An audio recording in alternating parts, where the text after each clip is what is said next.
Jangan lupa tolong di subscribe dan ketik loncengnya. Terima kasih.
Bagi anak Tuhan takut itu tidak wajar. Tapi bagi orang atau manusia biasa takut itu wajar. Haleluya. Masalahnya bagaimana supaya kita hidup tidak takut. Tuhan pun melarang kita takut, khawatir. 365 kali Tuhan bilang di Alkitab, jangan takut, jangan khawatir. Karena berbahaya kalau takut dan khawatir. Tapi takut khawatir itu nggak bisa kita usir dengan cara kita.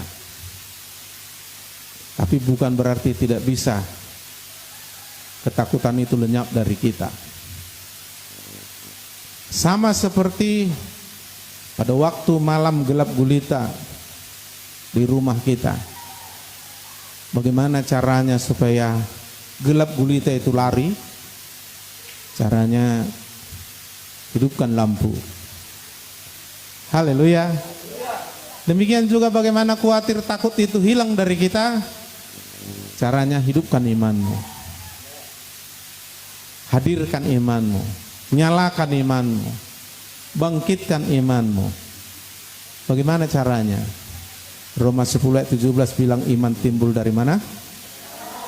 Maka dengar firman datang sama Tuhan. Lewat doa Tuhan berbicara pada kita. Orang semakin sungguh berdoa, semakin sensitif, peka mendengar suara Tuhan. Melatih indera rohani kita untuk tajam, menerima dan mendengar suara Tuhan. Dengar khotbah seperti ini dengan sungguh hati. Atau baca Alkitab dengan sungguh hati.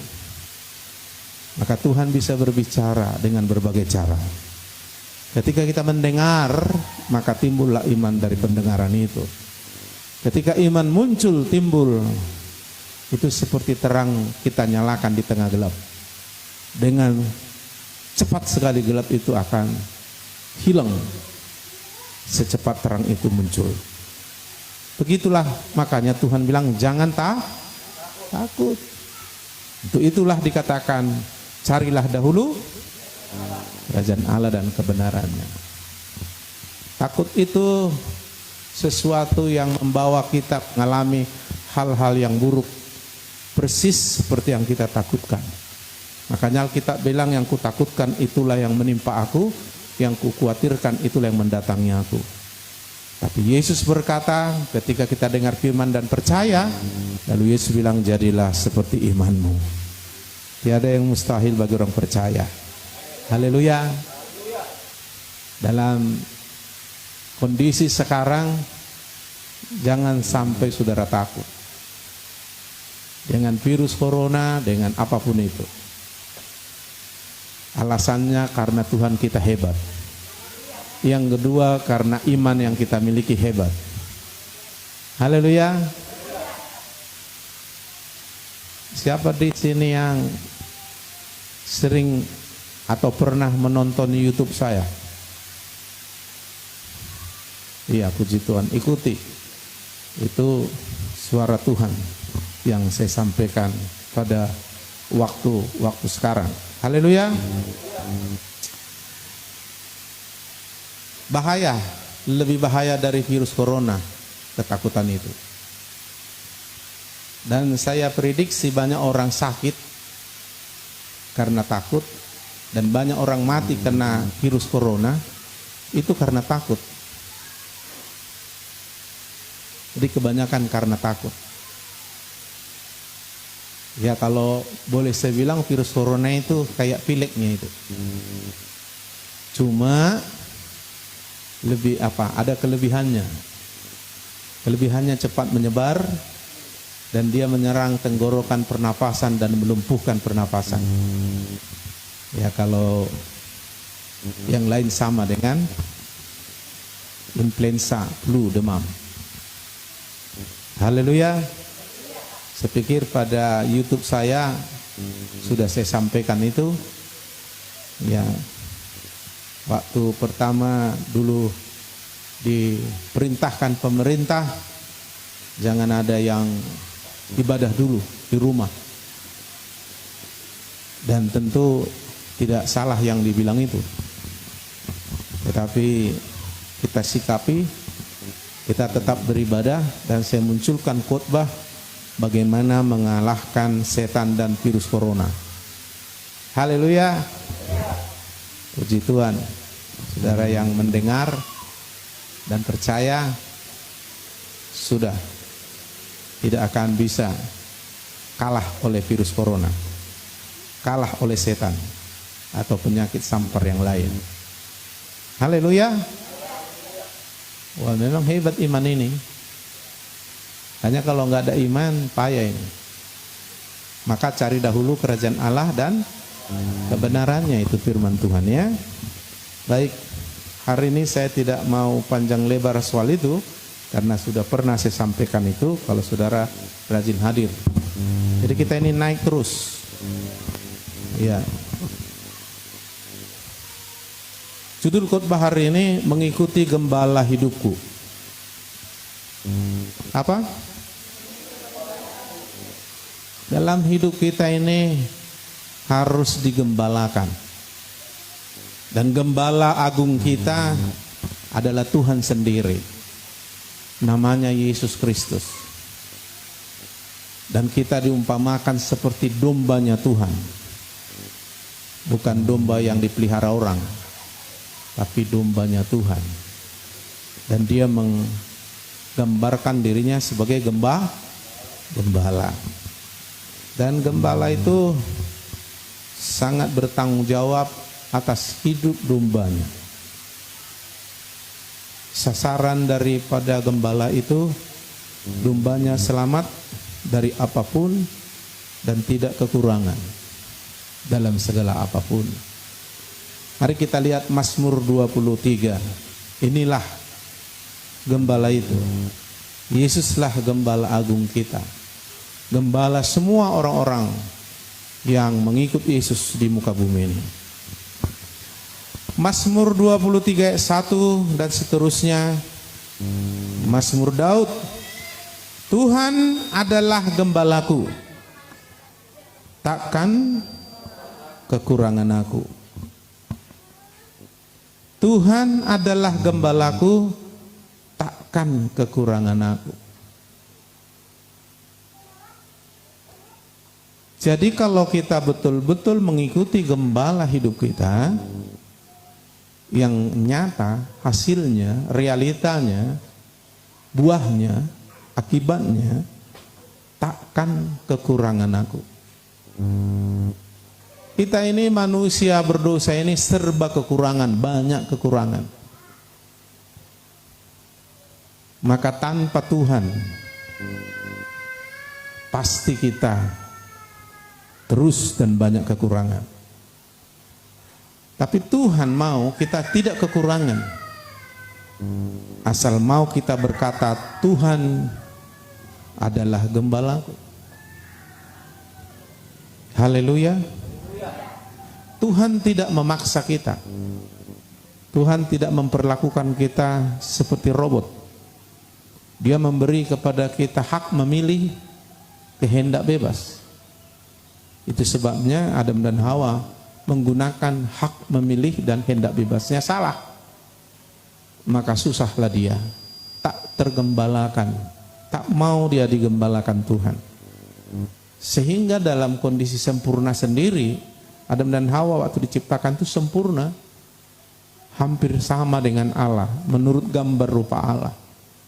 Dan dunia pun dulu sempurna, sungguh amat baik katanya dalam Alkitab Kejadian 1 ayat 31. Tetapi manusia itu salah menggunakan hak memilih kehendak bebas. Dia tidak mau mengikuti gembala hidupnya, yaitu Tuhan sendiri. Dia mengikuti pikiran, perasaan, mau, keinginannya, dan bertabrakan, berlawanan dengan firman yang sudah disampaikan. Akhirnya saudaraku merosot dan dunia rusak semua. Manusia ada dalam ancaman akibat dosa. Dan nanti suatu ketika akan saya khotbahkan tentang bagaimana seorang pria dipulihkan, seorang istri dalam rumah tangga dipulihkan, dan anak, dan bagaimana kehendak Tuhan nyata di dalam keluarga kita. Nah, saya sampaikan sedikit. Kalau kita baca Kejadian pasal 3, ketika Adam dan Hawa jatuh dalam dosa, maka Adam dan Hawa diusir dari Taman Eden, tempat yang melimpah, tidak ada kurangnya, tempat yang sempurna, mirip seperti surga. Dan bukan itu, mereka terpisah dari Allah karena dosanya, dan Adam dan Hawa harus cari makan dengan berpeluh. Kalau bahasa Batak, hirmah hudukmu mangulului si pangananmu, sampai kau kembali mati, kembali jadi tanah. Itulah yang terjadi kepada pria kalau tidak terhubung lagi dengan Tuhan. Dia harus mengelola tanah yang sudah terkutuk dan ditumbuhi oleh semak duri, dan harus berusaha keras, banting tulang atau berpeluh sebelum meninggal dunia untuk makan jasmani saja. Jadi jatuh miskin manusia itu. Lalu kepada wanita, sakit mengandung, sakit melahirkan, dan selalu ingin menaklukkan, menguasai, menundukkan suaminya. Akhirnya suaminya menindas dia. Itulah kutuk kepada Hawa. Nah, kalau kita percaya, bertobat, mau digembalakan Tuhan, itu akan lenyap semua. Jadi kita bisa lepas dari dosa, kutuk keturunan, kutuk akibat dosa kita. Jalannya hanya bertobat. Nah, bertobatlah kita, mengambil keputusan, mengaku dosa, dan mau mengikuti Yesus. Haleluya. Tuhan adalah gembalaku. Dia adalah sumber, dan Dia tahu membuat kita tidak kekurangan.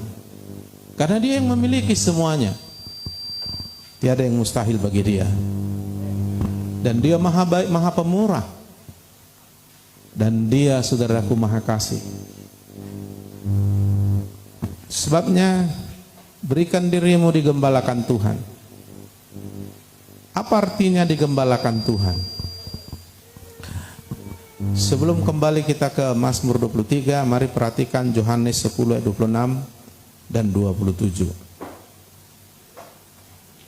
Yohanes 10 ayat 26 disampaikan di sini, siapa domba-domba Tuhan itu? Gak semua domba Tuhan. Di ayat 26 Yohanes 10 dikatakan, tetapi kamu tidak percaya karena kamu tidak termasuk domba-dombaku. Yang gak percaya sama Tuhan Yesus sebagai Tuhan Juru Selamat, yang tidak percaya kepada firman Tuhan, mereka bukan domba. Nah, yang percaya Yesus Tuhan Juru Selamat, yang percaya firman Tuhan itu, maka dia disebut domba Tuhan. Nah, Tuhan mau menggembalakan domba ini. Ayat 27. Domba-dombaku mendengarkan suaraku, dan aku mengenal mereka, dan mereka mengikut aku. Kalau kita domba, kita harus mau digembalakan. Bagaimana caranya Tuhan menggembalakan kita, sementara kita tidak melihat Dia?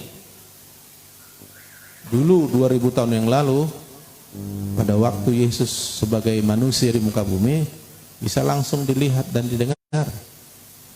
Sekarang tidak. Nanti akan saya beritahu bagaimana caranya. Haleluya. Yang jelas, siapapun yang ada di muka bumi yang percaya bahwa Yesus Kristus Tuhan Juru Selamatnya, percaya pada firman-Nya, mereka adalah domba Allah, dombanya Yesus. Dan Tuhan mau menggembalakan dombanya. Itu semua orang yang percaya mau mengikuti Yesus. Caranya pertama, domba-dombaku mendengarkan suaraku. Jadi kita harus membuka telinga mendengarkan suara Tuhan. Di caranya mendengar suara Tuhan, mendengar firman Tuhan. Haleluya. Sampai firman Tuhan itu berbicara dalam hidup kita. Bukan hanya jadi pengetahuan, tapi berbicara ke dalam hidup kita. Itu sebabnya Tuhan berbicara terus. Kalau kita domba, pasti kita diberi kemampuan mendengar suara Tuhan. Domba-dombaku mendengarkan suaraku. Tuhan memberikan kemampuan kepada domba-domba untuk mendengar suaranya, mengenali suaranya, sehingga dia bisa membedakan mana suara Tuhan, mana tidak suara Tuhan. Makanya saudara harus berusaha mengenal Tuhan dengan cara saudara bersekutu dengan Dia lewat doamu, lewat ibadah seperti ini, lewat memuji menyembah, lewat merenungkan firman. Maka saudara akan diajari mendengar frekuensi suara Tuhan. Persis seperti suami bisa mengenali suara istrinya dan sebaliknya. Walaupun tak dilihat wajahnya, sudah pasti suami yang memang sudah intim dengan istrinya bisa mengenali suara istrinya. Ketika hidup bersama suami istri, maka otomatis istri atau suami akan mengenali suara pasangannya. Bahkan sampai tidak melihat wajahnya pun sudah pasti mendengar suaranya. Iya kan? Misalnya datang suaminya dari perjalanan jauh, ada katakanlah dari Toba pulang ke Gambangan ini. Sudah jam 1 malam, gelap, mati pula lampu. Lalu diketok. Buka. Nah, sudah tahu, oh bapak sudah datang. Gak mungkin tanya, siapa? Aku. Siapa aku? Suamimu. Suamimu yang kayak mana? Siapa namanya? Kan gak mungkin gitu ya. Kalau gitu udah kebangetan itu. Udah lama kali 15 tahun merantau itu suami gak pulang-pulang itu. Tapi kalau sudah sering satu rumah, gak usah ditanya.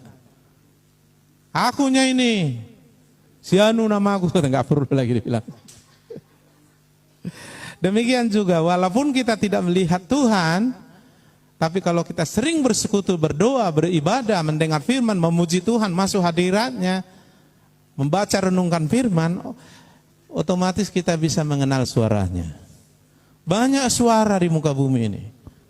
Berapa miliar orang suaranya beda-beda. Namanya frekuensi suara. Suara burung lagi, suara setan lagi, suara daging lagi, suara pikiran lagi, suara perasaan, banyak kali suara.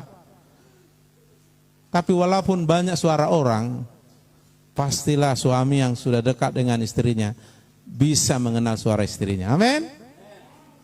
Bisa orang niru, tetapi persis sama nggak bisa.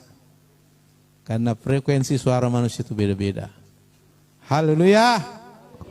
Nah, saudara yang dikasihi oleh Tuhan, maka lewat doa, lewat bersekutu, beribadah, memuji, menyembah Tuhan, sering kita berjumpa dengan Tuhan dengan mengalami hadiratnya, maka telinga indera rohanimu terlatih mendengar frekuensi suara Tuhan.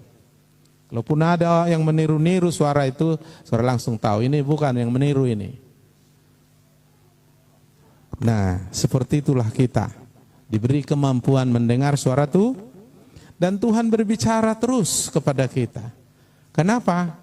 Karena Dia mau menjadi gembala kita. Haleluya. Maka kita harus belajar mendengar.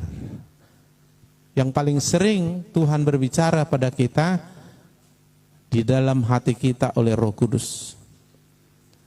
Ketika kita mendengar khotbah seperti ini, Tuhan berbicara di dalam hidup kita. Sehingga kita bilang, akulah maksudnya itu. Ketika kita membaca, merenungkan firman, Tuhan bisa berbicara dalam hidup kita. Sehingga lama-lama kita akurat, tepat, tidak pernah meleset, membedakan mana suara Tuhan, mana bukan suara Tuhan. Dan buktinya ketika kita mendengar suara Tuhan yang asli, iman kita bangkit. Roh kita berkobar, semangat kita naik. Ada kekuatan kuasa Tuhan yang masuk dalam diri kita. Karena suara Tuhan penuh kuasa. Haleluya.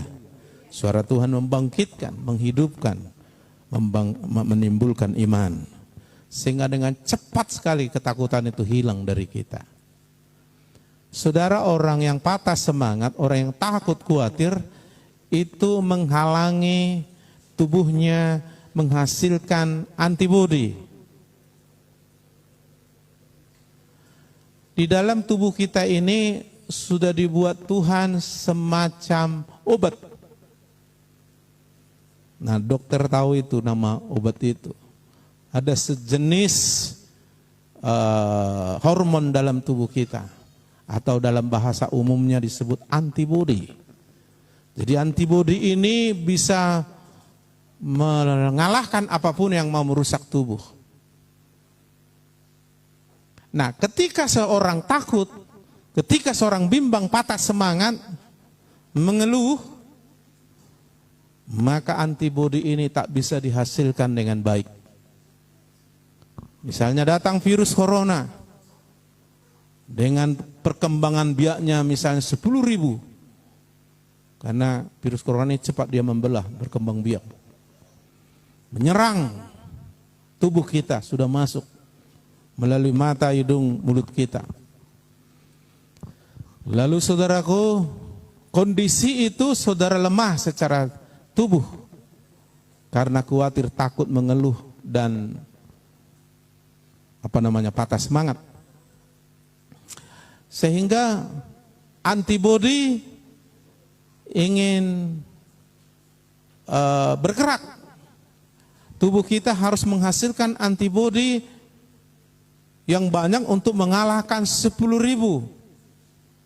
virus corona yang membelah dalam tubuh kita, yang akan mematikan tubuh kita. Tapi karena kita kondisi lemah, akibat takut, khawatir, patah semangat, dan hal-hal negatif, tidak bisa dihasilkan. Harusnya tubuh kita ini menghasilkan 20.000 antibodi untuk menyerang 10.000 virus corona, untuk menyerang virus HIV, untuk menyerang virus kanker, untuk menyerang segala penyakit yang lain. Tapi karena kita lemah, takut, khawatir, nggak dihasilkan. Akhirnya seperti ada peperangan dalam tubuh kita. Mulailah nampak akibatnya. Lalu ibarat tentara menguasai tubuh kita, tentara musuh. Akhirnya jatuh sakit. Dan kalau tetap dalam waktu 7 hari, 14 hari, tidak juga antibodi kita dihasilkan untuk menyerang, itulah menyebabkan kematian. Itu sebabnya hati yang gembira adalah obat yang manjur. Sehingga dihasilkanlah antibodi tadi.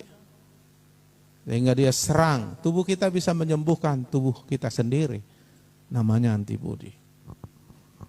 Maka patah semangat, keringkan tulang. Bahaya itu. Makanya apa yang kutakutkan, itulah yang mendatangi aku. Apa yang ku khawatirkan itu yang menimpa aku.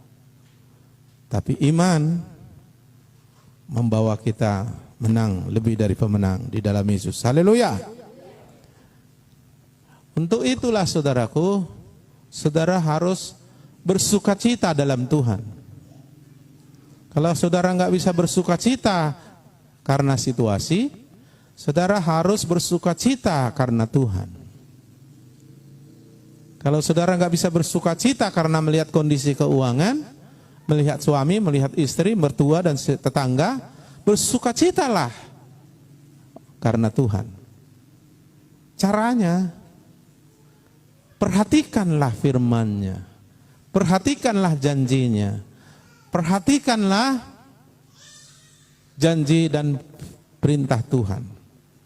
Karena Alkitab bilang, seandainya kau memperhatikan perkataanku, damai sejahteramu akan seperti sungai yang mengalir tidak pernah kering. Kebahagiaanmu tidak akan pernah berhenti seperti ombak di laut. Nah, ini bersukacita karena Tuhan. Sehingga hati yang gembira menghasilkan obat antibodi tadi. Sehingga dalam waktu 7 hari dia kalahkan virus corona itu. 14 hari sudah kembali sehat. Dan dia sudah kenal segala taktik musuh ini, disebut sel memori. Begitu dia datang lagi, sekali lagi, kita, sel memori ini sudah tahu musuh ini seperti apa. Dalam 1 kali 24 jam langsung dilumpuhkannya. Itulah yang disebut kekebalan. Itu sebabnya orang kalau udah kena sekali lolos, sudah kebal dia itu. Haleluya. Nah, saya ceritakan ini karena kita udah zona merah, jangan takut kali. Tapi juga jangan sepele. Tetap apa yang dianjurkan pemerintah melalui perusahaan, ya protokol kesehatan lakukanlah. Dan itu baik. Amin. Tapi walaupun kita mentaati setaat-taatnya, protokoler kesehatan tembus juga. Terbukti dokter aja kena. Mereka paling tahu. Jadi yang sempurna adalah kalau kita percaya. Tapi jalankan protokoler kesehatan. Haleluya. Udah. Ya. Ada orang, ya yang penting kita Pak makan pasti sehat. Enggak juga, banyak orang makan enggak sehat juga kan. Tapi harus makan juga, ya kan? Tetapi kalau Tuhan melindungi, memberkati, sudah pasti sehat. Makanya cari dahulu kerajaan Allah. Semuanya ditambahkan. Nah, dengarkan. Itulah suara Tuhan. Nah, kalau saudara peka, saudara tahu apa yang sedang disampaikan dari depan ini. Nah, jadi orang yang digembalakan Tuhan adalah orang yang mendengar suara Tuhan. Jadi berusaha kamu mendengar suara Tuhan. Yang kedua, jangan hanya mendengar. Dikatakan di sini ayat 27 tadi, Yohanes 10, domba-dombaku mendengar suaraku. Yang pertama tadi, aku mengenal mereka dan mereka mengikuti aku. Kalau kita mendengar suara Tuhan, ke kiri katanya, ikuti ke kiri, jangan ke kanan atau berhenti. Berarti kau sedang digembalakan Tuhan, berarti kau sedang mengikuti gembala hidupmu. Haleluya. Kalau Tuhan bilang, berdoa. Bangun pagi-pagi, ayo berdoa. Ikuti. Apa yang kau dengar, lakukan. Nah, ketika kau dengar dan kau lakukan apa yang kau dengar dari dia setiap hari, kau sedang digembalakan Tuhan, kau sedang mengikuti gembala hidupmu. Hasilnya, siapapun yang mau digembalakan Tuhan dan berkata, Tuhan adalah gembalaku, aku dengar suaranya dan ku ikuti apa yang dikatakannya, takkan kekurangan aku. Yang bilang ini bukan pendeta, tapi Tuhan Yesus. Pasti bukan mudah-mudahan. Haleluya. Karena firman Tuhan ya dan amin. Tinggal saudara mau nggak digembalakan atau tidak. Kalau mau, berusahalah kau mendengar suaranya. Begitu kau mendengar, ikuti. Lakukan apa yang kau dengar dari dia. Begitulah Yesus menggembalakan kita. Dan kita sedang berjalan mengikuti gembala agung hidup kita. Haleluya. Dan Tuhan sering berbicara. Kalau dulu Tuhan berbicara melalui malaikat, melalui para nabi, lalu Yesus datang melalui Yesus, dan Yesus naik ke surga melalui Roh Kudus, dan Roh Kudus ada dalam diri anak-anak Tuhan. Roh Kudus ada dalam diri hamba-hamba Tuhan, seperti saya. Lalu Roh Kudus ini berbicara melalui hamba Tuhan. Ketika kau percaya, kau bisa mendengar suara Tuhan melalui hambanya. Haleluya. Seperti itu, saya ulangi lagi. Setelah Adam dan Hawa jatuh dalam dosa, mereka nggak bisa melihat Tuhan lagi karena dosa memisahkan. Tetapi Tuhan tetap berbicara karena Tuhan tetap mengasihi.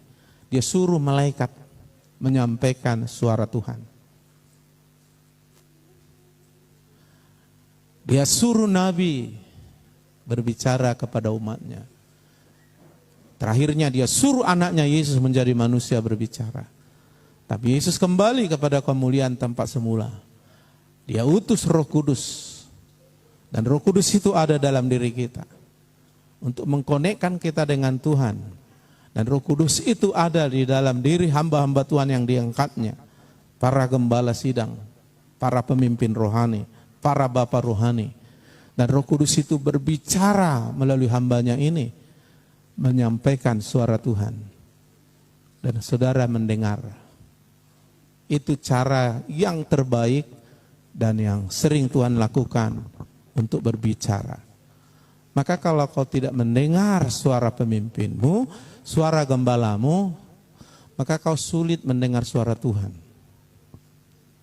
Tapi kalau kau sudah terlatih mendengar suara pemimpinmu, bapak rohanimu, gembalamu di gereja, maka Tuhan gampang berbicara padamu dengan berbagai cara. Ketika kau baca Alkitab, ketika kau mendengar suara di televisi siaran rohani, ketika kau berdoa, dengan mudah Tuhan berbicara. Tapi kalau kau belum bisa mendengar pemimpinmu, itu mempersulit kau mendengar suara Tuhan. Dulu Samuel dididik oleh gembalanya, bapak rohaninya namanya Imam Eli. Dan dia mendengar suara Tuhan melalui bapak rohaninya, gembalanya Imam Eli namanya. Dan lama kemudian sampai pada titik Tuhan berbicara kepada dia, dia pikir adalah bapak rohaninya. Satu malam ketika mereka sudah tidur, lalu Tuhan berbicara kepada Samuel muda. Samuel, Samuel, Samuel. Dia bangun. Lalu dia pergi mendatangi bapak rohaninya, pemimpin rohaninya, gembala sidangnya. Bapak panggil saya? Enggak ada, saya panggil kau. Pulang. Mungkin mimpi kau itu. Tidur lagi dia. Lalu Tuhan bicara lagi, Samuel, Samuel, Samuel. Dia bangun lagi. Oh, dipanggil bapak. Pikir dia, bapak panggil saya, katanya sama Imam Eli. Enggak. Oh, seperti pengalaman bapak rohani yaitu Imam Eli, berarti Tuhan bicara sama dia. Langsung diajari caranya. Kalau kau dengar sekali lagi, bilang, iya Bapak di surga Allahku, aku siap mendengar, katakanlah. Diajari dia mendengar suara Tuhan. Lalu dia tidur lagi untuk ketiga kali Tuhan berkata, Samuel, Samuel, Samuel. Dia bangun, ya Tuhan Allahku berbicaralah, aku siap mendengar. Baru dari situlah dia terlatih mendengar suara Tuhan. Haleluya. Sehingga dia menjadi nabi, menyampaikan suara Tuhan kepada bangsa Israel. Kalau gagal kali dia mendengar suara bapak rohaninya, dia kan nggak pernah belajar bisa mendengar suara Tuhan dengan berbagai cara. Itu kegagalan banyak jemaat. Tak mau dia memperhatikan mendengar suara bapak rohaninya, pemimpin rohani, gembalanya. Makanya saudara nggak bisa mengenal suara Tuhan. Apalagi tidak nyambung, tidak connect, memusuhi, dendam pula, habis. Tuli saudara dengan suara Tuhan. Dan iblis mau itu. Supaya imanmu jangan bangkit, jangan tumbuh. Supaya kau jangan mendengar suara Tuhan. Padahal Tuhan berbicara, tapi kau tidak mendengar. Makanya sekarang dibuat oleh iblis gap pemisah. Bahkan perpecahan, pertentangan di gereja. Jemaat melawan gembalanya. Mereka main. Akhirnya kita dirugikan, kita tertipu. Kita nggak dapatkan iman karena kita nggak bisa mendengar suara Tuhan.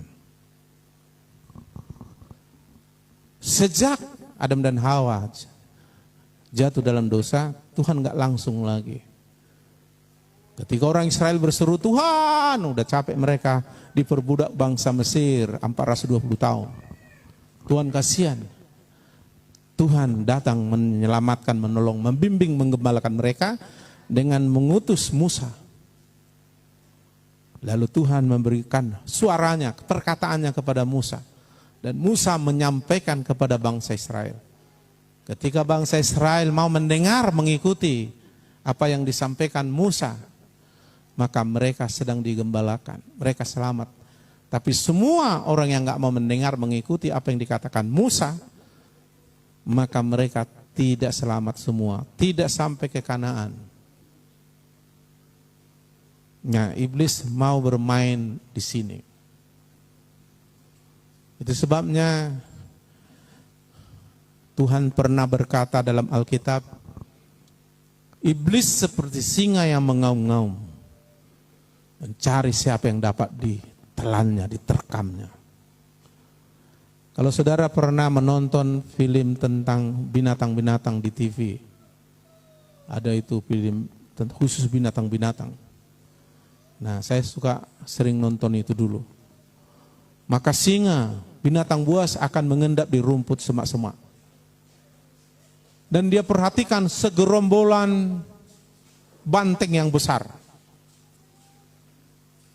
Lalu begitu ada yang terpisah, jauh dari kawanan banteng, itu mereka kejar, dipisahkan terus. Akhirnya dikeroyok, akhirnya banteng yang besar itu mati di mangsa. Maka iblis mengalahkan anak Tuhan ketika keluar dari penggembalaan, keluar dari persekutuan, keluar dari kumpulan dengan cara disuruh saling melukai, saling menyerang, terjadi perpecahan, tidak nyambung satu yang lain, tidak saling membela menduakan lagi. Ini sasaran. Iblis mengintip kawanan domba ini. Begitu lihatnya, ini udah jauh ini dari gembala ini udah jauh dari kumpulan ini anak-anak Tuhan ini. Diterkam.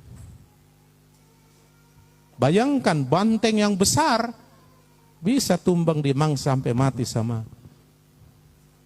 binatang buas. Tapi kalau dia di kumpulan itu, bahkan banteng yang baru lahir yang sangat lemah pun, kalau masih ada di tengah kumpulan itu, apalagi dibela sama banteng yang lain, nggak bisa. Seperti itulah.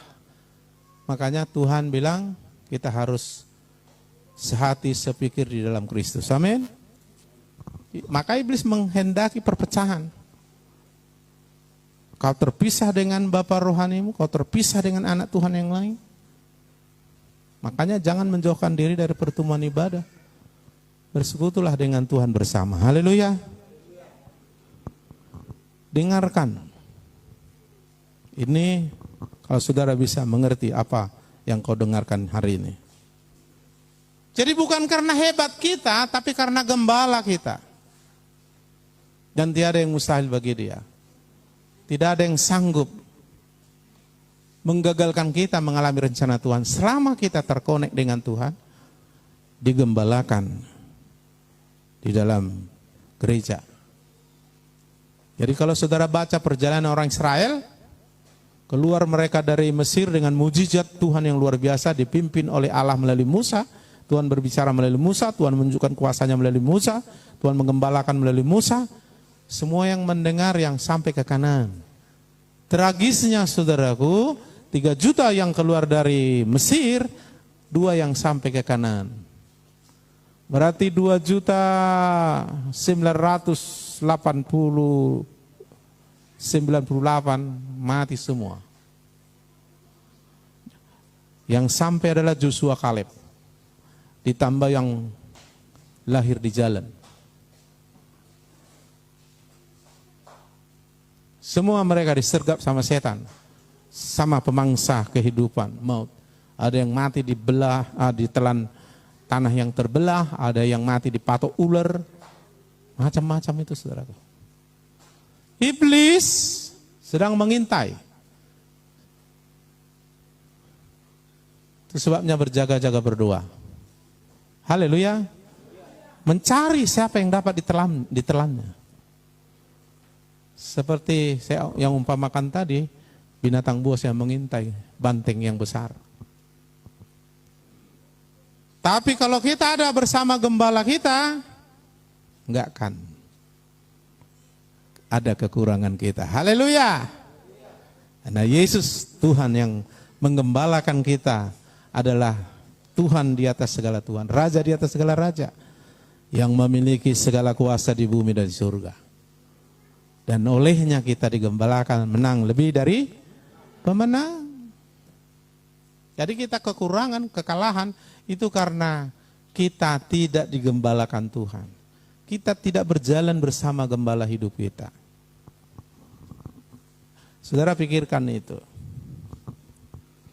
Jadi sekarang dengarkan apa yang dikatakan Tuhan dari pemimpin rohanimu. Lalu ikuti.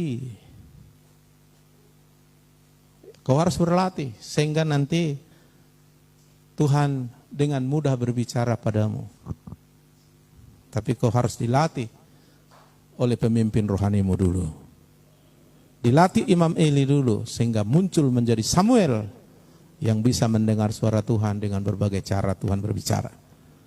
Dan kalau kita sudah mendengar dan mengikuti apa yang kita dengar, Tuhan sedang mengembalakan kita. Kita sedang berjalan mengikuti gembala kita. Dan kalau kita sudah mengikuti gembala kita, kita berkata takkan, haleluya, tidak kekurangan kesehatan, keuangan, kekuatan, sukacita, semuanya enggak kekurangan hikmat, tidak kekurangan kepandaian. Karena Yesus datang memberi hidup supaya kita punya segala tidak kekurangan.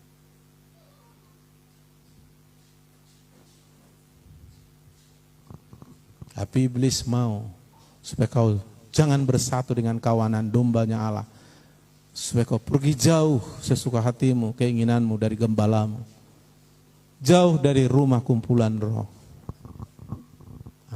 Iblis sudah mengintai. Kaulah sasaran empuknya. Makanya bersatu kita teguh.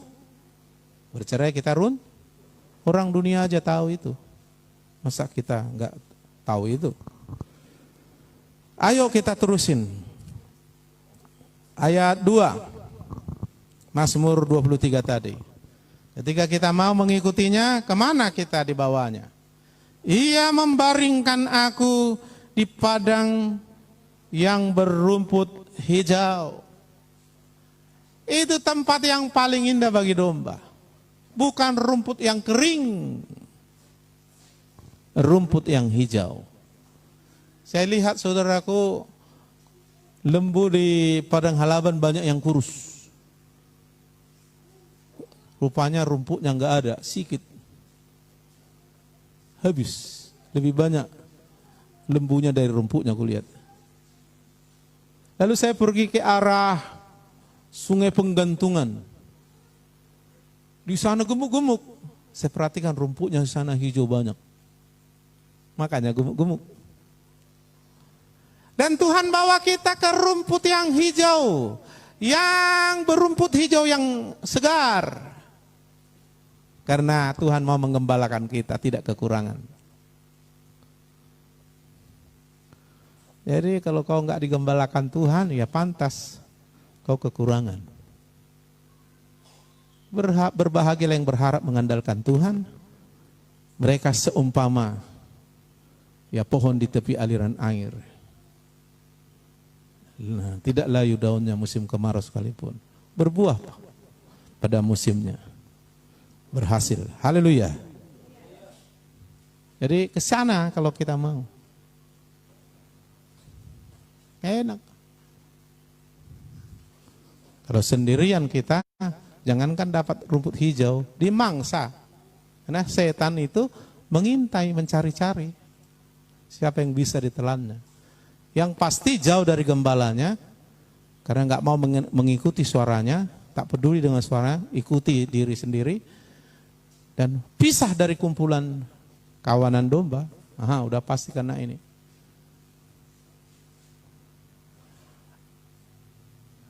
Ia membimbing aku ke air yang tenang, kan makan minum.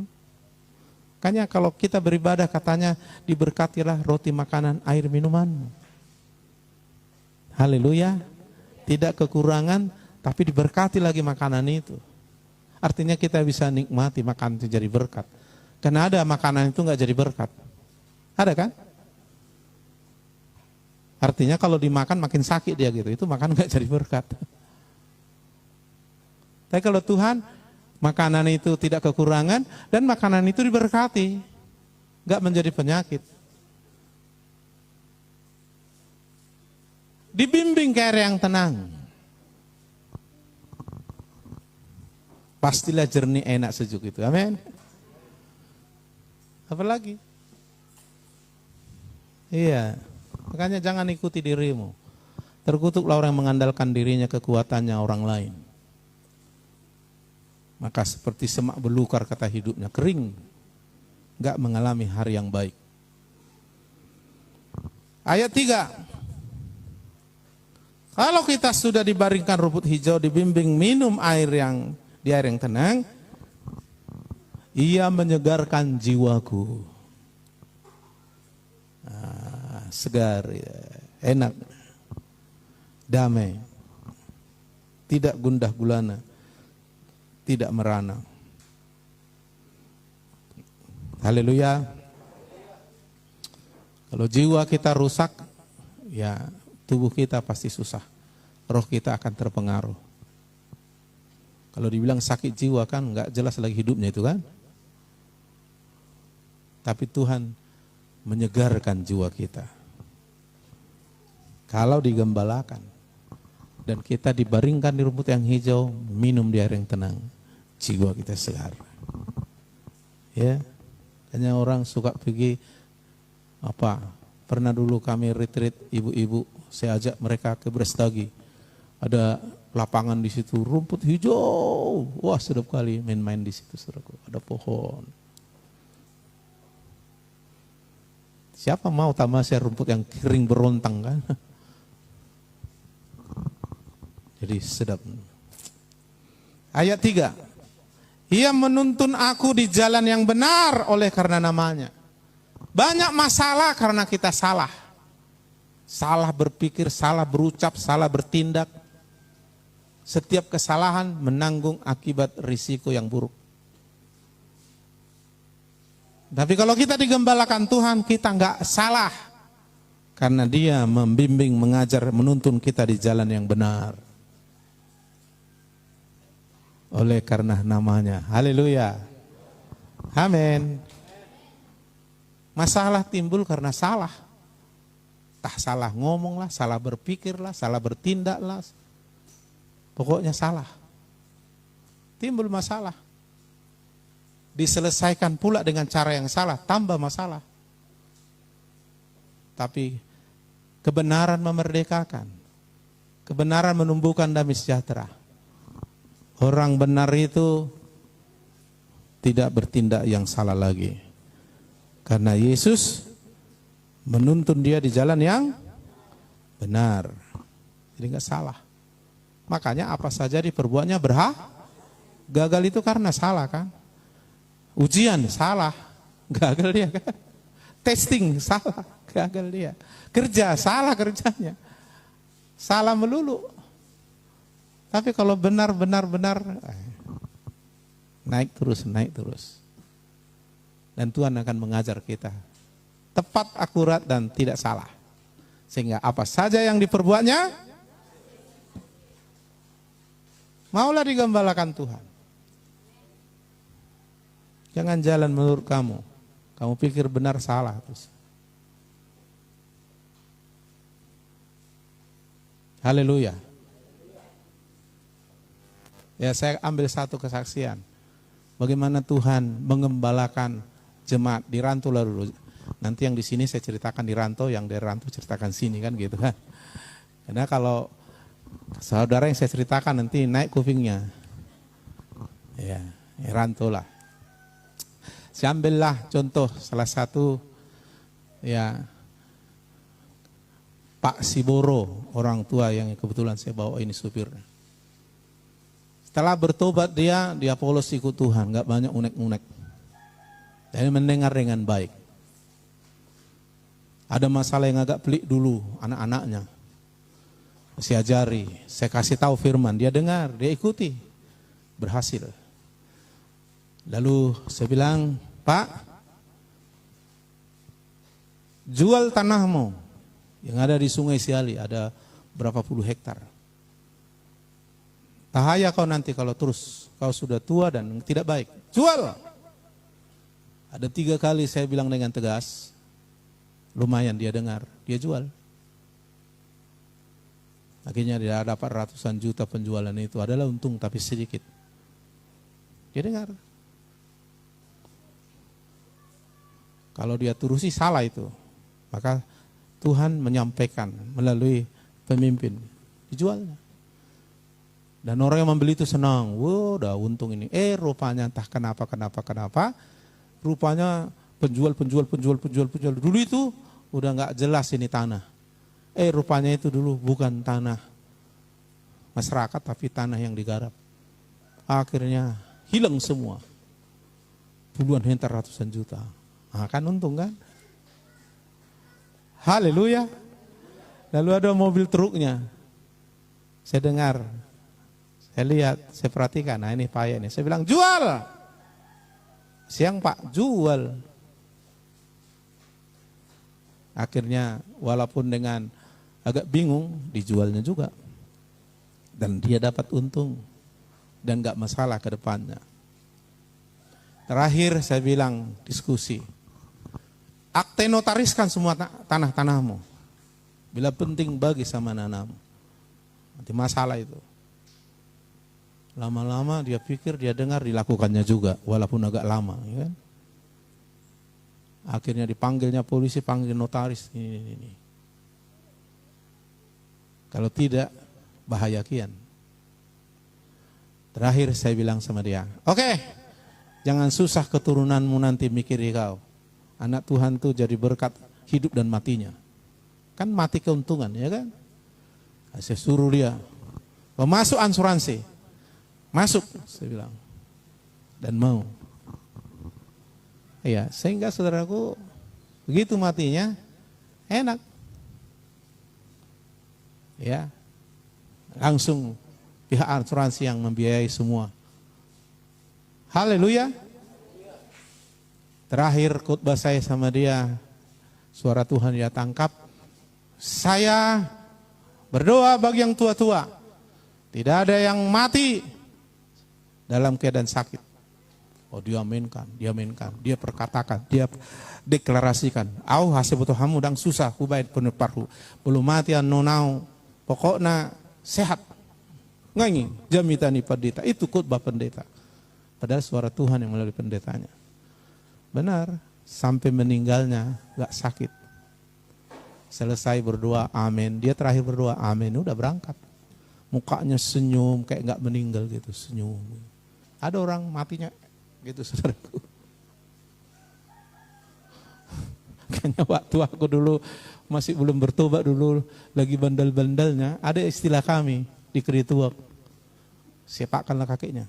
Tikus somangu, luasnya tikus somate gitu. Saya pikir sekarang benar juga ya, kalau waktu hidupnya juga nggak benar, matinya juga benar saya pikir. Haleluya.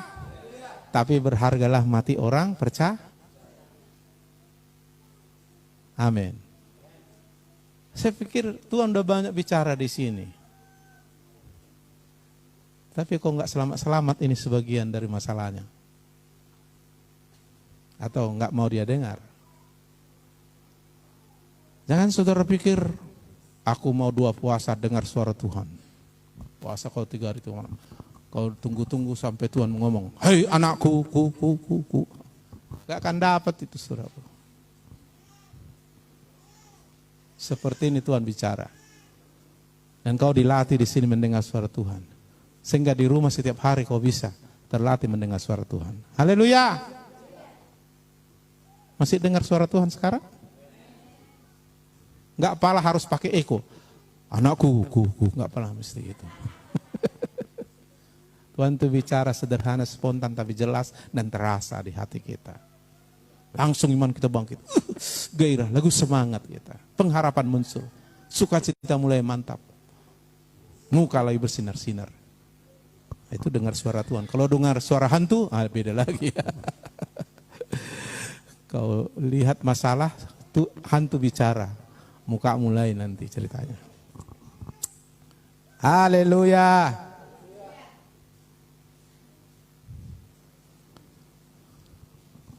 Satu ketika jemaat ini mulai setia, ini dirantau dulu, ya. Lalu tiba-tiba Tuhan bilang, panggil 3 keluarga, maju ke depan. Untuk apa Tuhan? Aku akan melepaskan berkatku secara supranatural. Panggil. Keluarga si anu suami istri maju. Suara sanu satu mitra. Lalu saya lepaskan mujizat nubuatan atau firman Tuhan yang ditaruh Tuhan di mulut saya. Dengar, ini kata Tuhan. Kamu akan diberkati secara luar biasa secara ekonomi. Maka setia dengan Tuhan. Mau? Mau. Duai. Benar saudaraku.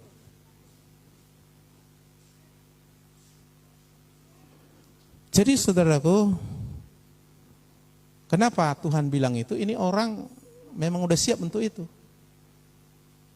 Tuhan malas berbicara sama orang yang nggak peduli dengan firman. Kayak mana kalau saudara bicara sesuatu yang penting, kita ajak bicara. Dia gini-gini saudara, kita udah bicara serius. Ini ya penting ini, gini-gini dia. Di samping kita tersinggung, akhirnya kita nggak mau bicara sampai dia memperhatikan. Anak kita aja, Ron, begitu. Tapi dia, tunggu dah ya, nanti ya katanya. Kita udah ngomong orang tuanya kan, bebannya kita bilang. Seringkali Tuhan agak tersinggung kita bikin. Tak pernah kita mau dengarnya dengan tenang. Sibuk kita dengan dunia ini. Sampai waktu hari Minggu pun Tuhan mau bicara secara khusus di harinya, enggak mau kita dengar. Lalu kita dengar, tidak. Buru terus uang. Memburu uang kita terus. Ada Tuhan bilang tidak. Berkat yang menjadikan kaya. Bukan susah payah, banting tulang kata Tuhan. Enggak Tuhan, enggak usah dikarejo, dang boyo mangan ya, serahlah. Tuhan bilang, aku gembalamu, ku bimbing kau di rumput hijau, air yang tenang, jiwamu segar, ku tuntun kau jalan yang benar, enggak pernah salah. Sehingga apa yang kau perbuat berhasil. Saya enggak tahu apa yang saudara dengar suara Tuhan selama ini di sini. Nah, ketika kau dengar dan lakukan, nah kau akan lihat. Keadaanmu di padang rumput yang hijau, di air yang tenang, jiwamu segar, kau tidak meleset karena kau berjalan dalam jalan yang tepat dan benar. Karena kau digembalakan Tuhan melalui suaranya dan mengikutinya. Ya, jangan terlalu yakin dengan pikiranmu, perasaan, kehendak, keinginan. Jangan terlalu yakin. Lagi suara yang bukan dari Tuhan ya. Ayat 4. Sekalipun aku berjalan dalam lembah kekelaman. Aduh, masalah ini. Aku tidak takut. Gak takut. Kenapa? Suara Tuhan bikin dia gak takut. Keadaan situasi bikin dia takut. Tapi waktu gelap hidup terang, gak ada gelap. Ketika situasi kita menakutkan, tapi kita digembalakan Tuhan dengan suaranya, timbul iman, gak takut. Begitu mengusir ketakutan. Hidupkan imanmu, caranya dengar firman. Dengar suara Tuhan. Tidak takut bahaya. Sekalipun aku berjalan dalam lembah kegelapan, aku tidak takut bahaya. Sebab apa? Engkau besertaku, karena kita digembalakan. Ayo ikut dengan aku, bergerak ke sini, ke sini, ke sini. Kita ikuti. Kita dengar suaranya, kita ikuti. Apa yang kita dengar? Dia menyertai kita. Alasannya itu. Suaranya dan penyertaannya. Gadamu dan tongkatmu, itulah yang menghibur aku. Karena kita tahu Tuhan tak bisa kalah dan dikalahkan. Dan dia yang menyertai kita akan menang lebih dari pemenang oleh Yesus. Amin. Bukan gagah perkasa, karena hebatnya Yesus. Makanya bersama Yesus kita lakukan. Nah, diajari kita seperti dia. Dilatih kita seperti dia. Supaya kita bisa menolong orang lain. Dengan cara Tuhan menolong kita. Itu saudaraku. Malah kita terhibur di kondisi lembah kekelaman. Kalau dibilang gelap dan licin, ngeri, tergelincir langsung mati. Tapi karena Tuhan beserta, gada tongkatnya ada, kita nggak takut. Kita nggak celaka. Nah, rancanganku mengenai kamu bukan rancangan celaka, tapi hari depan yang penuh harapan. Rancangan damai sejahtera. Oke, terus ayat yang kelima. Engkau menyediakan hidangan bagiku di hadapan lawanku. Banyak musuh kehidupan, kadang orang yang memusuhi kita. Tapi kalau kita digembalakan Tuhan, di hadapan musuh pun kita dijamu. Bayangkan, orang itu mengharapkan kita jatuh, hancur, tapi Tuhan malah menjamu kita. Di hadapan musuh kita dijamu. Ngeri itu kan? Saudara, engkau mengurapi kepalaku dengan minyak diurapi. Domba bisa kurang pandai berjalan sehingga terkilir, terluka oleh duri. Tapi gembala selalu membawa minyak. Dan minyak ini gunanya supaya yang terkilir sembuh, yang luka sembuh. Dan domba kan seringkali gak sadar dia pergi ke rumput, rupanya ada di situ binatang-binatang, kutu-kutu apa yang gini kan. Nah minyak itu ditaruh membuat kutu itu mati dan tak berani datang lagi. Jadi diurapinya domba-dombanya. Kata diurapi juga mengangkat kita. Kata diurapi juga memberi kita kuasa, kekuatan untuk menang, berhasil. Diurapi. Kalau dibilang dia sudah diurapi, wah udah mantap itu. Kalau kita digembalakan Tuhan, dikatakan engkau atau Tuhan mengurapi kepalaku dengan biarlah aku penuh penuh minyak. Kuasa Tuhan, kekuatan Tuhan luar biasa. Bisa kita terbang seperti Raja Wali, lari tidak letih, jalan tidak lelah. Itu karena pengurapan. Selalu menang karena pengurapan itu. Luar biasa. Jadi kalau kita ngelawan Tuhan, gak ada pengurapan, saudaraku. Ayat 6. Wah ini enak ini. Kebajikan. Akhirnya saudaraku, hal-hal yang baik Tuhan lakukan, hal-hal yang baik kita lakukan. Terus menerus itu kebajikan. Orang kenal kita baik dan kita kenal Tuhan baik karena dia memberi kita hal-hal yang baik, melakukan hal-hal yang baik dalam diri kita. Kebajikan, kemurahan. Kemurahan itu kemudahan. Sulit, tapi kalau kemurahan sudah berlaku, itu jadi mudah. Tuhan beri kita kebajikan, Tuhan beri kita kemurahan belaka. Kata kemurahan belaka, itu ya mudah sekali gitu, spontan. Kayak begitu mudah gitu. Kemurahan belaka. Berapa lama? Seumur hidup. Ada kasih karunia Tuhan. Luar biasa kalau orang mengalami ini, kasih karunia Tuhan, kebajikan, kemurahan ini. Seumur hidup. Kalau saudara dikasih Tuhan umur hidupmu 120 tahun, seumur hidup. Asal mau digembalakan Tuhan. Dan aku akan diam dalam rumah Tuhan sepanjang masa. Rumah Tuhan berbicara, Tuhan hadir di sana. Dan kita satu rumah dengan Dia. Ku masuk ruang Maha Kudus. Ada di sana Tuhan. Tuhan ada di baitnya. Kita ngalami hadiratnya, kedekatannya, realitanya. Di hadapan Tuhan kita rasakan sukacita melimpah-limpah. Di hadiratnya kita dipulihkan. Di hadiratnya kita mendapat kekuatan, sukacita. Disembuhkan. Mendengar suara Tuhan, janji Tuhan yang luar biasa. Berapa lama? Enak kan?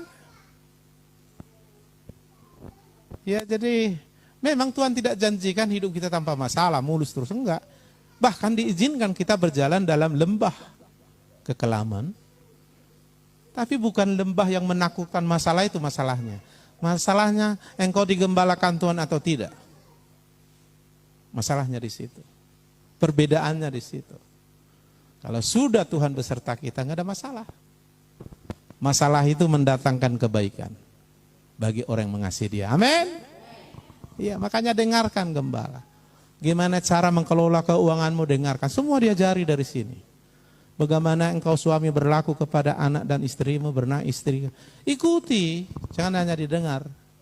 Supaya kau sebagai istri jangan berkekurangan di hadapan suamimu. Supaya suami jangan kekurangan di hadapan istrimu. Sehingga saling melengkapi. Kalau kita dengar itu, tidak kekurangan. Kenapa? Dia bimbing di rumput yang hijau dibaringkan, air yang tenang, jiwa kita disegarkan. Dituntunnya kita di jalan yang benar sehingga nggak meleset sebagai seorang ayah, seorang istri, seorang anak. Haleluya. Kalaupun diizinkan kita berjalan lembah kegelapan masalah, nggak usah takut. Karena Dia berbicara, Dia mengarahkan, gak ada tongkatnya, kehebatannya. bahkan diurapinya kita, dikasihnya hidangan di hadapan lawan yang ingin menghancurkan hidup kita, dihidang kita, diberkati kita. Diurapi kepala kita penuh dengan minyak. Kebajikan, perbuatan baik, terus kemurahan, kemudahan, terus mengikuti kita seumur hidup. Yang paling enaknya aku akan diam dalam rumah Tuhan sepanjang masa. Saat terindah di hadirat-Mu. Kan itu di rumah Tuhan ya kan. Berkat melimpah ada padamu. Ku dipulihkan dan dibaharui dalam hadirat-Mu. Ada sukacita. Apa lagi? Oh, ini udah melimpah ini ke orang kayak ginian, saudaraku. Makan enak, tidur enak, tubuh sehat, dipakai Tuhan, masuk surga. Dah dong benang orang. Ini udah jelek, gak pernah masuk TV, banyak dosa, masalah tak habis-habis. Tak masuk surga pula, amat. Lengkaplah penderitaan itu ya kan. Nah, hidup ini pilihan, pilihlah Yesus. Yesuslah jalan kebenaran, kita sampai nanti kepada Bapa, kepada tujuan kehendaknya. Persekutuan yang luar biasa dengan Dia. Berikan diri digembalakan. Dengarkan setiap apa yang Tuhan bicarakan dari depan ini. Lanjutkan dalam hidup sehari-harimu. Jangan jalan sendiri menurut maumu. Terus dengar, ikuti. Terus dengar, ikuti. Terus dengar, ikuti. Nama kita GPD Pemulihan. Kalau nggak pulih-pulih saudara, ya salah saudara sendiri. Amin. Kadang-kadang kalau kau sudah tepat pada posisi dimensi rohanimu, Tuhan bisa bicara melalui mulut saya tepat kepada kau pribadi. Kau tangkap langsung. Dan jadi iman lalu kau ikuti. Udah jadi. Tuhan mau segera karena ini sudah waktunya. Amin. Tapi masalahmu yang 30 tahun yang lalu pun tak selesai-selesai. Jadi apa yang kita dengar sekarang? Terus kita di kelas itu. Masa? Kita marah sama anak kita kan. Udah 10 tahun tak tamat SD dia. Ayah hadon. Tertunjangi dia kan. Kami juga gembala sidangnya kalau kami lihat.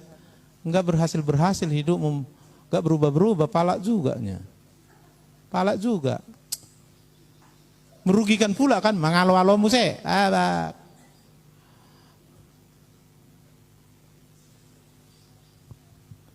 Janganlah, amin. Langsung sekali dua kali. Maka ada istilah begini. Tuhan itu mengasihi kita. Dia ingin kita mengalami hal yang baik. Tapi untuk itu kita harus digembalakan. Nah, untuk digembalakan dia bicara. Nah, waktu bicara dia enggak kau dengar. Dia bicara enggak kau dengar. Dia bicara enggak kau dengar. Dia ajar kau enggak mau. Udahlah, ku hajar aja lah. Jadi ada anak Tuhan diajar, mau, gak perlu dihajar. Tapi diajar, gak mau, ngomong, gak mau. Dihajarlah. Anak yang kukasihi, kuhajar. Pilih mana? Tuhan menghajar atau Tuhan mengajar? Kalau saya mau diajar lah. Kalau dihajar itu sakit. Udah kena kanker. Tuhan, udah diajar itu. Padahal kalau kau dengar suaranya, kau ikuti, nggak perlu dihajar. Kayak kita orang tua kan. Kalau kita bilang, nak cucikan piring, ya mak. Kan. Tapi nak cucikan piring, ya tunggu. Ntar lagi, nak cucikan piring, tunggu. Melawan pula itu. Yang repotan mama ini. Ya kan? 3 kali, nak cuci piring. Iya kan, ributan katanya kan. Hari dokoko katanya, langsung lempar, langsung pakai apa? Centong kan. Cepok kepalanya. Sorong hormat mengatulu hari dok, kau tunggu. Kau songgak pula aku lagi. Kau pikir aku ademu? Pok, kata kepala sekali. Dihajar. Ampun mak, ampun mak. Dikerjakan juga, saya sudah dihajar kan. Nah tunggu. Saudara nggak mau diajar, saudara akan dihajar. Itu mengasihi Tuhan juga. Dan orang tua juga kalau anaknya bandel dibilang nggak mau, dibiari, ketahui. Enggak, pasti dihajar. Anak yang kukasihi kuhajar. Jadi menghajar itu pun bentuk kasih. Tapi itu udah pilihan terakhir itu. Ayo, siapa yang sering dihajar di sini? Ayo. Iya, kalau udah dihajar sakit. Ada jemaah saya dihajar dia sampai opname di ruang ICU. Ampun aku Pak, katanya. Bah, apa rupanya salahmu? Udah salah aku sama Tuhan sama Bapak. Apa rupanya salahmu, aku bilang kan. Udah, langsung dipulihkan Tuhan, diampuni kan. Udah apa lagi dia, melawan lagi dia, diketok lagi, ketok.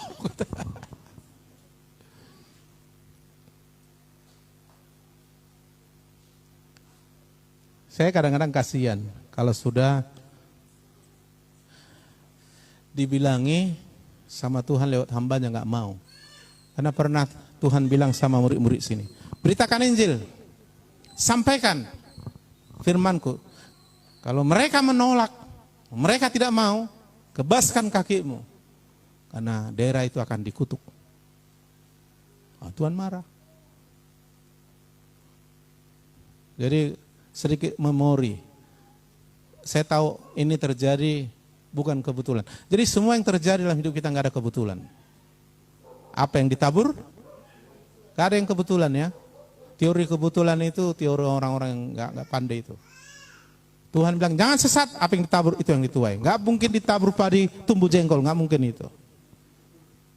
Jadi selalu tuai, tabur tuh. Jadi banyak yang korban waktu kita membeli tanah ini. Langsung melawan. Akhirnya dia terpisah. Dia melawan. Tak apapun tujuannya dilawan. Kita kan dulu di bawah sana. Nah, saya pun sudah bergumul sampai bilang, Tuhan tolonglah. Karena asal udah siang kemarau, bau dari situ kan. Karena kebetulan WC di situ. Semua kan bau di situ. Jadi saya bilang, Tuhan masa rumahmu Tuhan. Dulu pun aku hanya sementara ini Tuhan. Tolonglah Tuhan. Ya, tapi jemaat gak punya uang. Gimana nih Tuhan? Tolonglah. Lalu belilah tanah ini 3 kali beli. 60 berapa nih? 20, 56 juta ini dulu kita beli. Dulu. Lalu kita mulai program, kita akan membangun di sana. Terus ada jemaat yang melawan, berontak. Karena saya ingatkan saudara, pada waktu dulu saya ambil kebijakan mengeluarkan situ Morang, banyak yang melawan di sini. Saya lihat ngeri. Saudara yang saya kasihan lihat saudara, ngeri saudara. Akhirnya terpaksa saya buka rahasia itu. Lalu saya bilang, mau kamu saya panggil dia jadi gembalamu lagi? Oh janganlah Pak. Makanya tanya, jangan terus lawan saya bilang. Dan sempat ada banyak waktu itu melawan. Saya lihat ngeri kamu. Sehingga saya klarifikasi langsung. Pak salah saya bongkar rahasia itu. Masa lebih percaya kamu dengan dia daripada saya yang sudah menggembalakan kamu. Begitu saya bongkar, begitunya. Iya makanya tanya, jangan terus melawan saya bilang. Dan itu lama baru pulih saudara, nggak tahu masih ada bekas-bekasnya. Karena langsung saudara berontak, nggak mau datang ibadah, datang laporan. Tinggal 2 orang yang ibadah, semua nggak mau. Bikin gereja baru kita, nasib saya pikir. Nah ngeri saya lihat waktu itu saudara. Akhirnya saya klarifikasi, saya beritahu sama semua, saya bilang. Nah, iblis mau di situ kita main. Jangan coba berontak. Karena Tuhan yang menyatukan kita di sini. Kan nggak ada saya kasih uang sama saudara supaya di sini kan? Semua karena firman, karena Yesus, karena Tuhan, karena Roh Kudus. Jadi bukan karena saya, bukan karena saudara, karena saya mau datang dan Tuhan, saudara disuruh Tuhan, akhirnya kita disatukan dalam satu rumah keluarga rohani. Dijadikan saya Bapak rohani, saudara. memiliki pemimpin di sini, ikutin aja. Lalu kalau saudara nggak ikuti, siapa yang saudara ikuti? Di Padang Halaban pun ada dulu begitu, ngeri. Datang pendeta, nggak saya tahu, mengajar, ajarannya lain-lain. Salah satu ajarannya diajari jemaat itu anti dosa, anti adat Batak. Dan pandai dia mengkorek-korek, tapi diselip-selipkan ayat itu. Lalu disimpulkan sama pendeta itu, pendeta kamu masih meradat, masih Pak, itu. Kalau istilah orang seberang sana kafir itu katanya. Ngapain diikuti pendeta kayak gitu? Saya nggak tahu itu pendeta mengajarin. Begitu saya datang kemudian hari Minggu, udah lain suasana roh. Kayak menantang, ini pendeta kami ini kafir ini, sesat ini. Gara-gara mendengar pendeta yang nggak jelas itu. Mulai perlawanan. Suatu ketika di Komsel baru aku tahu, Pak, Bapak selama ini mengajar kami salah. Apa namanya? Bapak ajari kami berdosa. Kenapa? Ternyata ada pendeta begini bilang, gak boleh meradat, setan itu ulos semua segala macam. Siapa yang bilang? Pendeta dulu bilang. Gak begitu, dilawan saudara saya. Sampai saya agak sedikit tegang. Sekarang ku tanya kamu, aku gembalamu atau dia?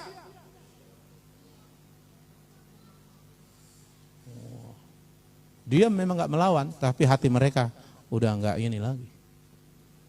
Itu sebabnya sempat kita digelari di mana-mana, GPD pemulihan anti adat.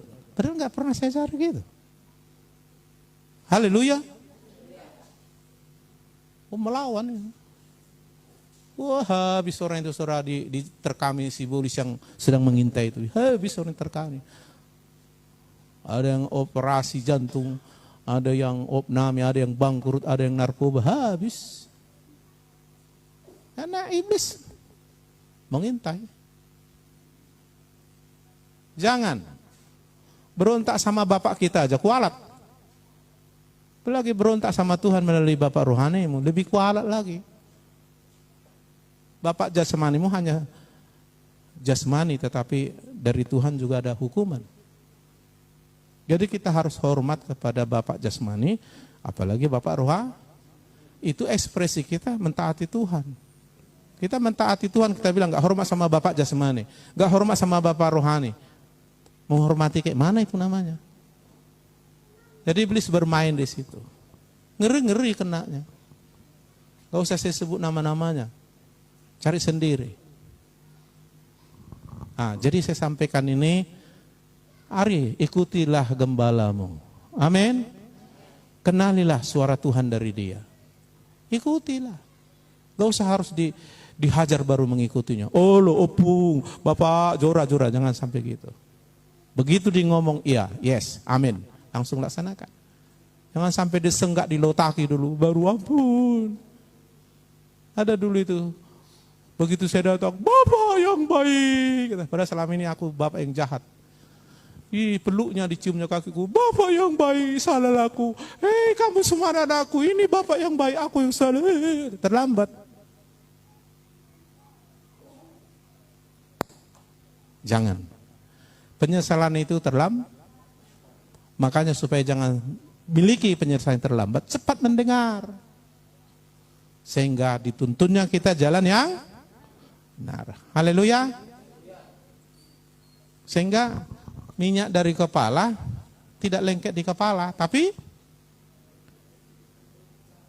turun kena sama kamu. Bapak jasmanimu mewariskan warisan sama kamu secara jasmani, bapak rohani mewariskan kepada kamu warisan yang dari Tuhan. Jadi kalau beda saya, beda kamu, ada apa denganmu? Kita kan keluarga Allah. Bapakku, mamaku hitam, makanya aku hitam. Kalau aku tiba-tiba kayak Belanda, kan curiga orang. Apa ini katanya kan? Jadi nggak bisa beda. Minyak itu dari kepala, dari pemimpin bapak rohani, baru ke bawah, ke saudara. Haleluya.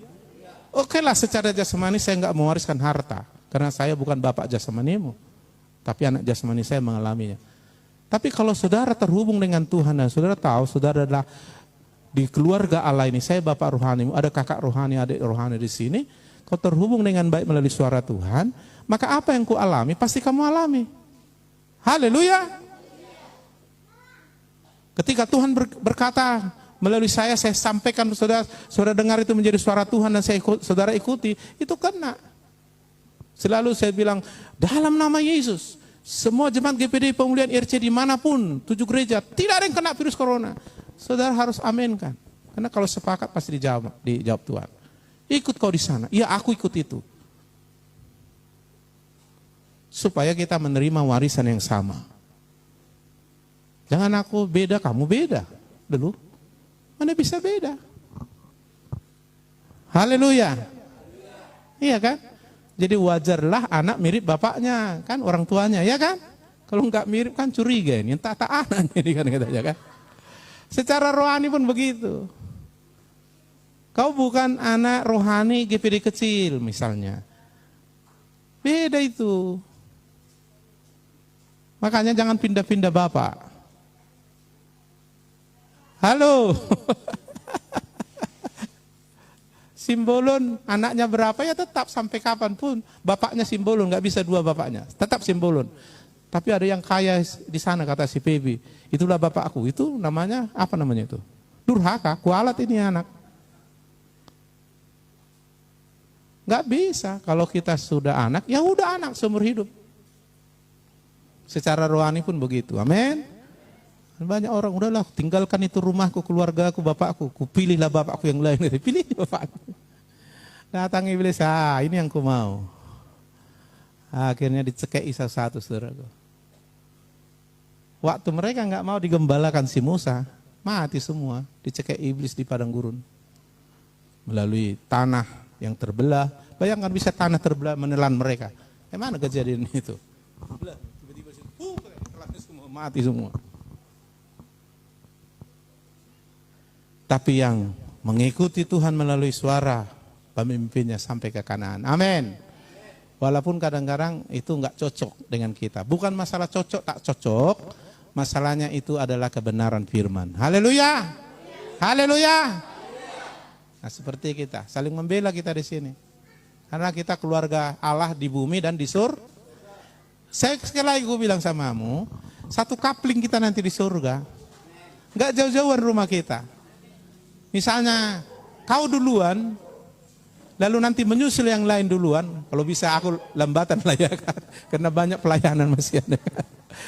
Ketemu kamu nanti di sana. Dan saya harapkan udah banyak orang yang saya layani nanti, begitu dapat informasi dari malaikat, bapak rohanimu udah mau kami jemput. Jadi gimana? Adakanlah pula penyambutan. Kamu sambut nanti aku di sana. Iya, satu kapling kita nggak jauh-jauh. Makanya di sini kita dilatih. Iya kan? Bukan kayak ada anak kita di Jawa, ada anak kita di Sulawesi, enggak begitu. Oleh surga satu kapling. Dan saling kenal nanti. Hanya aku cari. Pak, aku dari Gambangan, aku dulu Pak, misalnya udah sampai dari surga kan. Siapa aja yang jemaat Gambangan di sini? Ya, ini. Lah, si Anu kok dengar dulu udah mati dia, kok nggak ada di sini.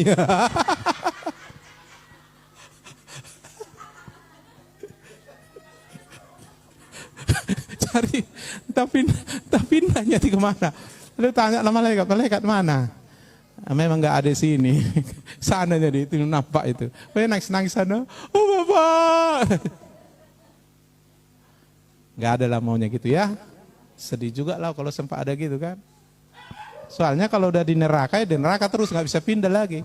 Di surga terus nggak bisa pindah. Kalau di sini masih bisa kan? Dari gelap pindah ke terang. Haleluya. Dari nyembah setan bisa jadi nyembah Yesus.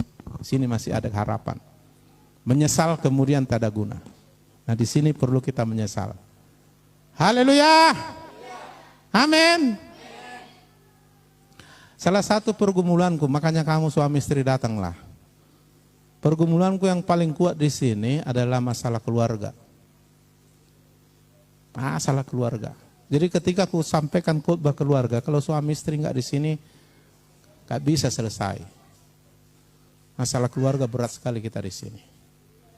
Nah, nanti akan saya sampaikan, ikuti aja. Mari kita berdoa.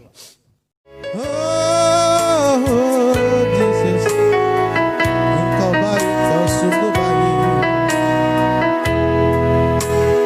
Oh, haleluya. Mataku tertuju padamu, segenap hidupku ku serahkan padamu. Bimbing aku masuk rencanamu,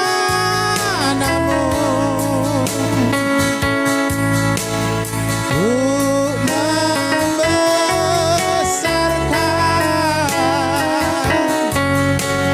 kerajaanmu. Katakan lagi, mataku tertuju padamu. Turunkan. Mataku tertuju padamu. Katakan, segenap hidupku, segenap hidupku ku serahkan padamu. Bimbing